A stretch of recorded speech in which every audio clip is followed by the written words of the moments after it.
Bolongni mayong kothong kharo thani samungo chuglia bolong bedekni joto chaitongmo samungo chuglia bolongni mayong kharo thani bara khlai tubujak magbri mayong sabrungno chaya telemra amchani lukurokni nokhok supaijak mani patimo onamate kamawa amchani joto tong songlukurok bolong bedekni joto chaitongmungno samungo chugya khlai haino hai koktisar horo maharanipurni kopaitila amchayo choprokha bolongni mayong kothong nok huk sabai skruk khlai mani loge nok bisingni mai bostarok suproi kalangkha bolongni mayong kothong bolongni mayong kothong no kharo thani samungo chuglia bolong bedekni joto chaitongmo samungo chuglia bolongni mayong kothong kharo thani bara khlai tubujak magbri mayong sabrungno choya telemra amchani lukurokni nok huk sabaijak mani patimo aboni bage wana matei mangmawa amchani joto tong song lukurok ঘটনা কালকে রাত্রে গণেশ আইসে যে 12-13 বস্তার মতন অনুমানে 14 মনের মতন ধান আসলো উড়ানের মধ্যে সিদ্ধ করে শুকানে লেগে দিয়েছিলাম আর কি জমা করে রাখছিলাম নেট পলিথিন দিয়ে ঢেকে রাখছিলাম তাহলে ওই আয়া সেরা এরপর খাইয়া সেরা এই ডাকনা সুদ্ধা ঠান্ডা চিত্রে সেরা এরপর খাইছে খাইয়া ওই ওখানে 1-2 বস্তা কি আছে এরকম অনুমানিক মানে ডি এখন আছে আর ফাইরা উড়ানের গর্ত হয়েছে সব কিছু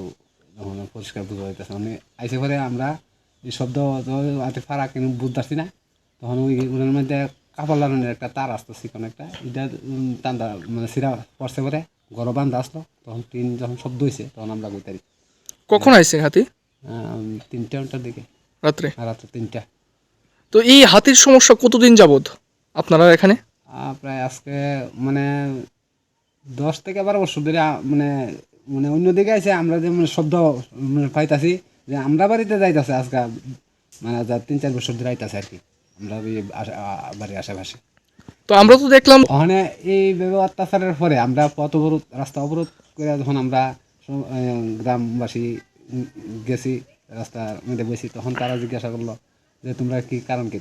যে আমরা যে অত্যাচারে আমরা কি করে বাঁচবো আমরা যে সমস্যা কেমনে সমাধান করবো আমরা যেটা খাইয়া বাঁচি যে আমরা ধ্বংস করে দেয় আমরা তো বাচ্চা থাকতে হইব তখন কি করন তোমরা কি করবা আমরা প্রশ্ন করলো তখন আমরা কইলাম যে আমরা কি করা ওখানে যে অনেক কেন শুনি ইলেকট্রিক লাইন আছে দিলে বারিখা অনেকটা পরে মারাও যাইতারে আমরা এই ব্যবস্থা না আতি মূল্য তো হইতো না তখন আমরা প্রশ্ন করলো তাহলে আপনারা করেন আমরা করলে 1 সপ্তাহ সময় লাগবো তখন 1 সপ্তাহ সময় করে সেটা একটা মিটিং করলাম আমরা দুর্গা মন্দিরে কোন জায়গার দুর্গা মন্দিরটা মহারানীপুর এই কপাল সমাজের ভিতরে লক্ষ্মীপুর মধ্যে আর কি তাদের আচ্ছা দুর্গা মন্দিরে মিটিং হয়েছে তখন তারা অফিস থেকে স্যার আইসে অনেক অফিসাররা আইসে আয়া বসে তারা সমস্যা সমাধান কীভাবে কইছে তারা পালিত হাতি আনবো এর লগে মাউদ্দার থাকবো এবার গ্রামবাসীর কিছু লোক মানে পঞ্চায়েতিকা থাকবার কথা কইছে যে এরপরে বন্যা হাতিরে দরবার লাগি তো এখন কি হাতি আনা হয়েছে পালিত হাতি আনা হয়েছে তো এইগুলা এই পালিত হাতি দিয়ে সেটা মনে করতেছেন কতটুকু এই জঙ্গলের হাতে ইয়ে করা লাগবে ওখানে তো শুনতেছি একদিন গেছে পালিত হাতির সামনে জঙ্গলি হাতি পড়ছে পরে জঙ্গলি হাতির থেকে এটা মানে প্রায় 3 ফুট উঁচার মতো মানে উঁচু দেখা যাইতেছে তখন বয়ে হাতিও বয়ে ফেলছে মাহদ্দর চিৎকার মারছে যে আর হয় নাই তখন তারা এইদিকে পাবলিকও বাগ্যাইছে দৌড়া মানে অনেক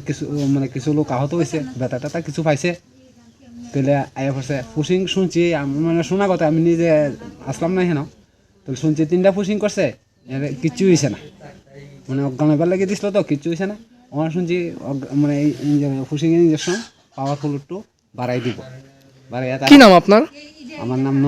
শ্রী নন্দলাল কপালি telemra ni simi hiron boni koktum chini khorang